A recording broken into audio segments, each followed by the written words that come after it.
안녕하세요. 주권연구소 개건연구원 권우민입니다. 이번 아침 햇살 주제는 시정연설을 통해 본 북한 경제의 전망 세 번째 시간입니다. 먼저 북한 경제의 성장이 미칠 파장에 대해서 알아보도록 하겠습니다. 연구자에 따라 다르지만 대체로 90년대를 거치며 남북의 경제력이 역전되었다고 봅니다. 그전에는 북한의 경제가 한국을 앞서고 있었다는 것입니다. 이를 보여주는 몇 가지 대표적 사례를 꼽아보겠습니다. 북한은 1968년 평양 지하철을 착공해 1973년 9월에 개통했습니다. 1975년에는 1호선격인 천리마선에 이어 2호선격인 혁신선도 개통했습니다. 전동 차량도 직접 개발하였으며 이름은 자주오였습니다. 한국의 경우 지하철 1호선을 1970년에 착공해 1974년 8월에 개통하였으며 2호선은 80년에 개통했습니다. 컬러 텔레비전 방송도 북한이 빨랐습니다. 북한은 1953년 방송 기반 시설 설치를 거쳐 1961년 시험 방송을 시작했으며 1963년부터 흑백 방송을 송출하였고 1974년 컬러 방송을 시작했습니다. 한국의 경우 1961년 12월 31일 북한보다 빠르게 흑백 방송을 시작했지만 이는 쿠데타로 집권한 박정희 당시 국가재건 최고회의 의장의 지시로 무리하게 시작된 것이었고, 컬러 방송의 경우 1975년 시험 방송을 시작하고 1980년에야 본방송을 송출하기 시작했으니 상당히 뒤처진 셈입니다.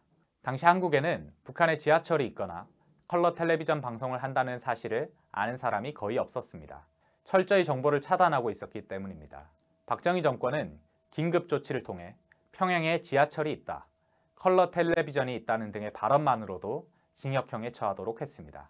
그만큼 북한과의 경쟁에서 뒤처진 것에 대해 초조함이 있었던 것으로 보입니다. 그런데 한국으로 유입되는 정보는 어떻게 차단한다고 해도 해외에 퍼진 북한 소식까지 없앨 수는 없었습니다. 해외 언론은 빠르게 발전하는 북한의 경제 소식을 자유롭게 다뤘습니다. 당시에는 국제사회에서 한국보다 북한이 인지도가 높고 영향력도 클 때였습니다. 만약 한국인이 해외에 나간다면 신문, 방송을 통해 북한의 소식을 알게 되며 이게 국내에 퍼지면 여론이 동요할 수 있었습니다. 실제로 업무상 해외로 나간 사람들을 통해 입에서 입으로 북한 소식이 퍼졌습니다. 이걸 막기 위해 정부가 선택한 방법은 아예 해외에 나가지 못하게 막아버리는 것이었습니다. 지금은 상상하기 어렵지만 불과 30년 전만 해도 한국 정부는 국민에게 자유로운 해외여행을 허용하지 않았습니다. 공무원 출장이나 기업 출장, 유학, 해외 취업 등 특별한 목적이 있어야만 가능했고 여행을 위한 여권은 아예 발급해주지 않았습니다. 그러다 1986년 아시안게임과 1988년 올림픽 유치로 인해 더 이상 해외여행을 막을 수 없게 되었습니다. 그리하여 1983년 50세 이상의 국민을 대상으로 200만 원을 예치하면 연 1회 해외여행을 허용해주기 시작해 1989년 해외여행 전면 자유화를 실시했습니다.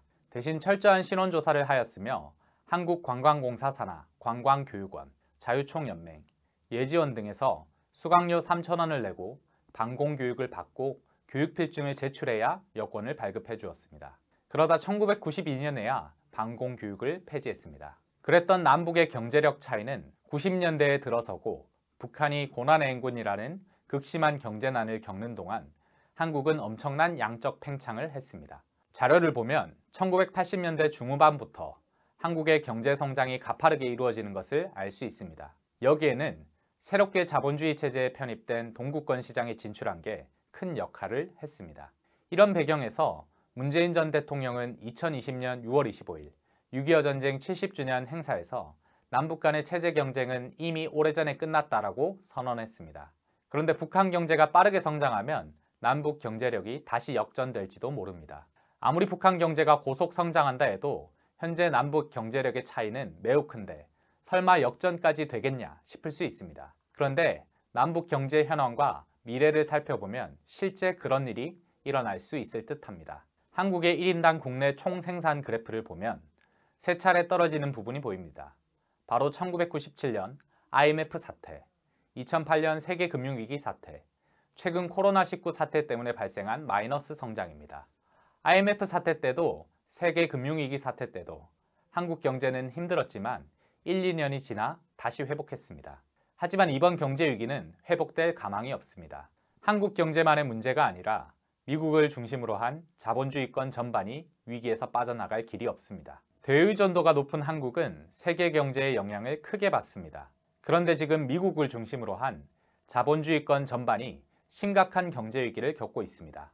한국경영자총협회가 전국 대학 경제, 경영학과 교수 204명을 대상으로 설문조사를 한 결과 현재 한국 경제 상황이 2008년 세계 금융위기 사태 때와 비슷하다는 답이 27.1%, 그보다 더 어렵지만 IMF 사태 때보다는 덜하다는 답이 18.7%, IMF 사태 때와 비슷하거나 더 어렵다는 답이 6.9% 나왔습니다.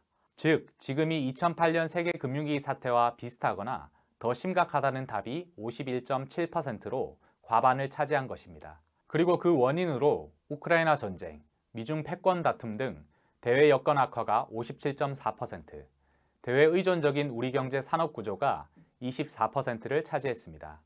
다시 말해 세계 경제 위기로 인해 한국 경제도 심각한 위기에 빠졌다는 말입니다. 문제는 세계 경제 위기가 일시적이며 1, 2년 정도 지나서 다시 회복할 수 있는 그런 위기가 아니라는 점입니다. 즉, 현 세계 경제 위기는 출로가 없습니다. 11월 13일 미국 월스트리트 저널은 15일에 열리는 G20 정상회담에서 세계 경제 위기 해결을 위한 합의에 도달할 가능성은 0에 가깝다고 지적하면서 그 원인으로 G20 국가들의 불화를 지적했습니다. 월스트리트 저널은 2008년 세계 금융위기 사태 때 G20 국가들이 협력해서 위기를 극복한 것과 지금의 상황은 정반대라고 평가했습니다. 스리 물리아니 인드라와티 인도네시아 재무장관도 2008년에는 모두가 같은 적을 대응해 같은 배를 탔지만 지금은 모두가 적이다 라고 말했습니다. 그런데 G20 국가 간 불화의 중심에는 미국이 있습니다.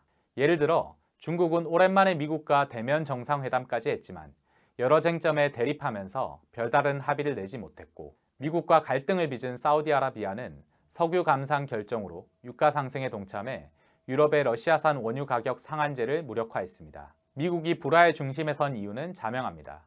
애초에 세계 경제 위기를 불러온 것도 미국이 공존, 공리, 공영을 거부하고 이익을 독점하려고 했기 때문이며, 지금의 경제 위기를 극복하기 위해 다른 나라의 희생을 강요하며 자국민만 살아남으려 했기 때문입니다. 지금의 세계 경제 위기의 원인으로 꼽히는 미중 경제 전쟁, 우크라이나 전쟁 모두 미국의 패권을 유지하기 위한 것이었습니다. 세계 경제 2위 국가로 떠오른 중국을 견제하기 위해 미중 경제 전쟁을 일으켰으며, 러시아를 포위 압박하기 위해 우크라이나 나토 가입을 추진해 결국 전쟁이 일어났습니다. 지금도 미국은 자국 경제 위기를 탈출하기 위해 대만을 부추겨 중국을 전쟁으로 유도하고 있으며 우크라이나에 막대한 무기를 공급하며 전쟁을 지속하고 있습니다. 그러나 중국, 러시아가 미국이 바라는 만큼 호락호락하지 않다 보니 중러를 집어삼켜 경제를 살리기는 쉽지 않은 상황입니다. 미국이 강달러 정책을 쓰는 것도 결국은 다른 나라를 희생시켜 자신의 경제를 살리기 위한 수작입니다. 지금 미국의 경제 상황은 1980년대와 비슷합니다. 당시에도 미국은 높은 물가 상승을 막기 위해 금리를 20%까지 끌어올렸습니다. 그러자 전 세계 달러가 미국으로 들어가 달러 가치가 약 50%까지 치솟았습니다. 쉽게 말해 전에는 2,000달러로 일본차 2대를 구입했다면 이제는 같은 돈으로 3대를 구입할 수 있게 된 것입니다. 미국인들은 미국산 제품보다 값싼 수입 제품을 사기 시작했고, 이는 심각한 무역 적자와 함께 미국의 제조업 파산을 불러왔습니다. 특히 일본 자동차가 엄청나게 수입되면서 일자리를 잃은 미국 노동자들은 일본 차를 부수며 시위하기도 했습니다. 그렇다고 금리를 다시 낮추면 물가 상승이 재개될 수 있고, 금융 자본도 달러가 빠져나가면 수익이 줄어들기 때문에 미국 정부는 고금리를 계속 유지하면서도 달러 가치를 낮출 방안을 모색했습니다. 그렇게 해서 탄생한 것이 1985년 플라자 합의입니다. 플라자 합의에 따라 일본 엔화와 독일의 마르크화의 가치를 강제로 높여 1년 후 달러 가치가 거의 절반으로 떨어졌습니다. 그런데 당시와 지금의 미국의 처지가 바뀐 게 있습니다. 당시 미국은 제조업 규모가 아직 클 때라서 상품 수출이 중요했는데, 지금은 제조업이 거의 죽어서 수출보다는 수입이 중요하게 된 것입니다. 미국은 강달러를 통해 값싸게 수입할 수 있으니 물가 상승을 막는데도 유리합니다. 즉, 지금 미국은 1980년대와는 반대로 강달러가 더 유리합니다. 그래서 강달러를 계속 유지하고 있습니다. 반면 강달러는 다른 나라의 물가 상승을 부르는 등 세계 경제에 여러 부작용을 낳고 있습니다. 미국은 당분간 강달러 정책을 고수할 것입니다. 지난 10월 11일 피에르 올리비에르 고린차스 IMF 수석 이코노미스트는 세계 경제 전망 수정 보고서 발표 직후 기자회견에서 달러 강세를 완화해야 하지 않냐는 기자 질문에 달러 강세는 각국 경제의 기초 체력을 반영한 것으로 달러 강세를 막으려고 할 게 아니라 각 국가가 여기에 적응해야 한다. 그리고 지금의 금융시장은 긴축발작 수준의 변동성이 있는 것도 아니다라며 강달러로 인한 세계 경제 혼란을 강 건너 불구경하듯이 말했습니다. IMF가 미국의 시각을 대변한다는 것은 널리 알려진 일입니다. 물론 이러한 강달러 정책은 일시적으로 물가를 잡을 수는 있어도 장기적인 경제 회복의 대안이 될 수는 없습니다. 그나마 남은 미국의 제조업이 다 몰락할 것이기 때문입니다. 지금 미국은 제조업을 다시 살리겠다며 해외에 나간 공장을 다시 불러들이는 리쇼어링 정책을 펴고 한국을 비롯한 여러 나라 기업들을 압박해 미국 내에 공장을 짓도록 요구하고 있는데 이런 정책과 강달러 정책은 맞지 않습니다. 미국의 경제위기 탈출 전략 가운데는 반도체 독점으로 동맹국을 털어먹겠다는 이른바 칩4 동맹도 있습니다. 일단 칩4 동맹이란 표현은 한국만 쓰고 있으며 다른 나라는 그냥 펩4 또는 반도체 공급망 협력 정도로만 표현하고 있습니다. 애초에 미국이 반도체 분야에서 중국을 견제하고 자국의 이익을 챙기기 위해서 주요 반도체 관련 국가들을 일방적으로 끌어들이는 구상에 한국만 동맹이라는 그럴듯한 단어를 붙인 것부터 의심스럽습니다. 한국은 삼성전자의 낸드 플래시의 40%, 하이닉스 D램의 50%를 중국에서 생산하며 전체 반도체의 60%를 중국에 수출하는데 이를 포기하고 미국에 붙어야 한다는 당위성을 강조하기 위한 것이 아닐까 싶습니다. 칩4 동맹과 유사한 일이 1980년대에 있었습니다. 1970년대 중반 미국 기업이 세계 반도체 시장에서 차지하는 비중은 60%였습니다. 반면 일본 기업은 30% 미만이었습니다. 그러나 일본의 NEC, 히타치, 도시바 등이 급격하게 치고 올라가면서 1985년 미일 양국이 45%로 동률이 되었습니다. 특히 D램 분야만 보면 1978년 미일 점유율이 각각 70%, 30%였다가 1986년에는 20%, 75%로 완전히 뒤집어졌습니다. 이게 가능했던 건 일본 정부가 직접 반도체 기업을 보호하고 특혜를 주었기 때문입니다. 그러자 1986년 미국은 각종 제재로 일본을 압박해 일본에 절대적으로 불리한 내용의 미일 반도체 협정을 강제로 체결했습니다. 구체적으로는 내수 시장의 최소 20%를 외국 기업에 내줄 것, 정부 보조금을 기반으로 한 저가 공세 금지 등의 내용을 협정에 담았습니다. 즉 일본 정부가 반도체 기업을 더 이상 보호하고 특혜를 줄 수 없게 만든 것입니다. 그 결과 일본의 반도체 산업은 몰락하였고 일본은 장비와 소재, 부품을 공급하는 나라로 전락했습니다. 그리고 이 빈자리를 타고 한국이 반도체 산업에서 성공할 수 있었습니다. 이처럼 미국은 자국 반도체 기업을 살리기 위해 동맹국의 경쟁 기업을 무자비하게 짓밟아 버렸습니다. 칩4도 마찬가지입니다. 표면상 목적은 중국 견제이지만 숨은 목적은 한국과 대만의 생산 기술을 빼서 5나노 이하 최첨단 반도체 산업을 장악하는 것입니다. 미국에 진출한 우리 기업은 경쟁력을 상실하고 미국 기업으로 전락할 가능성이 매우 높습니다. 1980년대 일본이 당한 일을 이제 한국과 대만이 당할 차례입니다.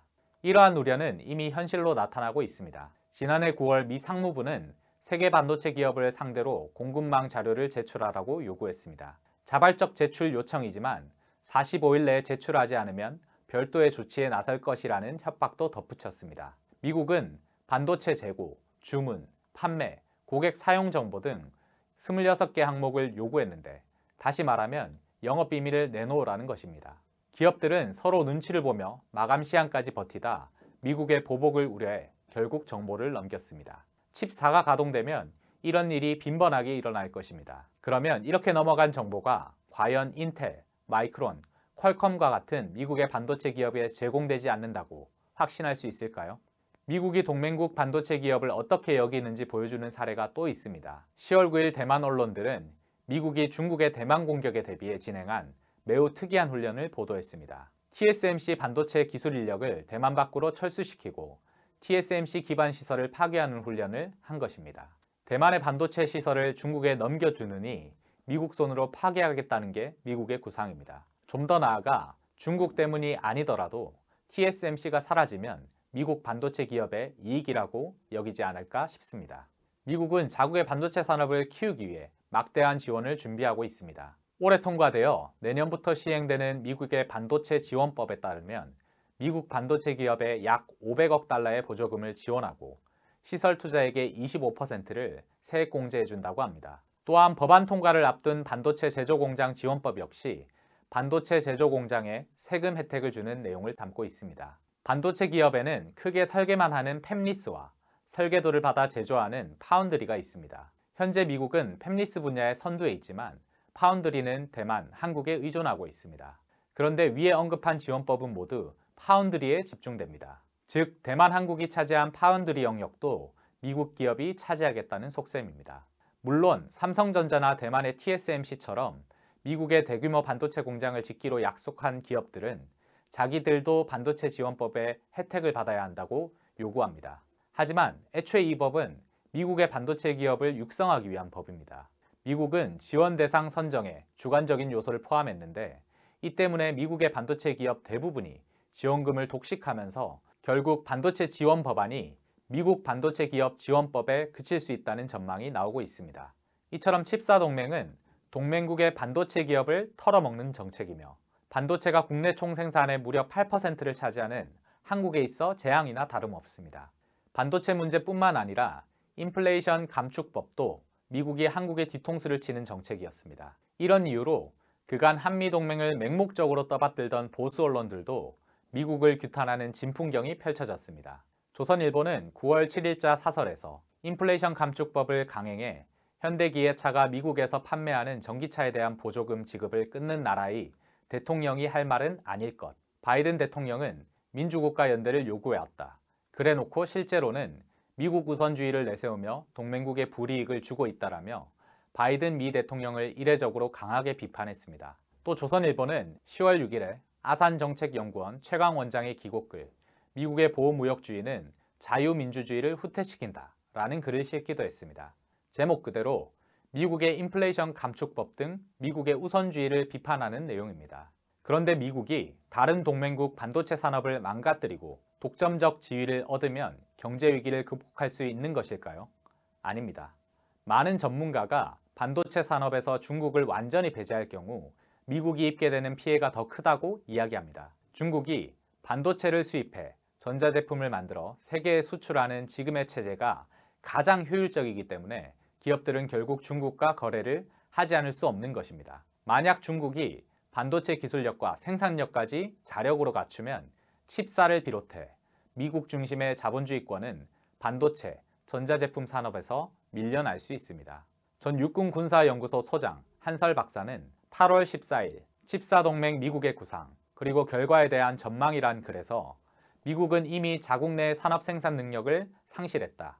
금융자본의 시대로 넘어가면서 생산 능력을 모두 해외로 이전해버렸다. 이제 중국이 성장하면서 그런 정책의 한계를 인식하고 다시 공장을 미국 내로 끌어들이려고 하지만 이미 자체적인 산업 생산 능력을 상실한 미국이 다시 제2차 세계대전 이후처럼 강력한 제조업 국가가 되어 중국을 능가하는 것은 불가능하다. 결국 미국은 칩사 동맹이 아니라 그 무엇을 어떻게 하더라도 중국의 경제적 추격을 따돌리기는 어려운 상황에 직면한 것이라고 주장했습니다.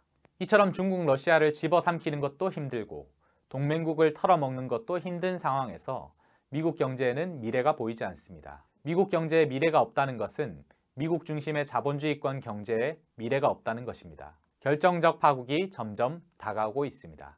터키, 사우디 같은 전통적 친미 나라들은 이미 북중러, 이란, 베네수엘라 등 미국이 적대적으로 대하는 나라들로 갈아탔고 유럽 나라들도 미국의 눈치를 보면서 하나둘씩 갈아탈 채비를 하는 이유도 여기에 있습니다. 반면 북한은 외부 여건과는 무관하게 자체 동력으로 빠르게 성장하고 있습니다. 최악의 경제난이라는 90년대 고난의 행군도 자체 동력으로 빠르게 극복한 것을 보면 북한의 빠른 성장은 결코 일시적이거나 우연적인 현상이 아닙니다. 미국 스팀슨 센터의 나탈리아 슬라브니 연구원은 11월 14일 브리핑에서 북한의 휴대폰 가입자 수는 3G 서비스가 시작한 2008년 이래 14년간 안정적으로 성장해 왔다라고 소개했습니다. 북한 경제가 상당히 안정적으로 성장하고 있음을 보여주는 단면이라고 할 수 있습니다. 우리는 뭐든지 나를 알고 상대를 아는 지피지기를 해야 합니다. 김정은 국무위원장은 2014년 2월 25일 노동당 8차 사상일군 대회 연설, 혁명적인 사상 공세로 최후 승리를 앞당겨 나가자 해서 모든 면에서 사회주의와 자본주의의 차이를 하늘과 땅처럼 만들어야 합니다. 라고 이야기했습니다. 이 표현이 단순히 상징적인 표현이 아니라 현실로 나타날 것인지 우리는 김정은 국무위원장의 이번 9월 8일 시정연설을 굉장히 긴장해서 예의주시하며 대책을 세워야 합니다. 오늘 아침 햇살은 여기까지입니다. 시청해주셔서 감사합니다. 2018년 세 차례 남북 정상회담이 있고 나서 김정은 국무위원장을 직접 만나본 사람들의 여러 이야기를 들을 수 있었습니다. 하지만 한 사람을 한두 번 만나서 그 사람의 참모습을 다 알기란 쉽지 않습니다. 여기 김정은 국무위원장과 오랜 시간 함께한 친구들의 이야기를 들어봅시다. 그것도 무려 외국인 친구입니다. 김정은 국무위원장의 스위스 유학 시절 단짝이었던 주앙 미카엘로, 김정은 국무위원장의 생일에 축하 노래를 불렀던 코트의 악동 데니스 로드먼, 김정은 국무위원장이 어린 시절부터 함께 지낸 요리사 후지모토 겐지, 이들이 전하는 김정은 국무위원장의 숨겨진 면모 그리고 우정을 만나보세요. 김정은 국무위원장과 친구들, 주요 서점에서 만나볼 수 있습니다. 도서출판 615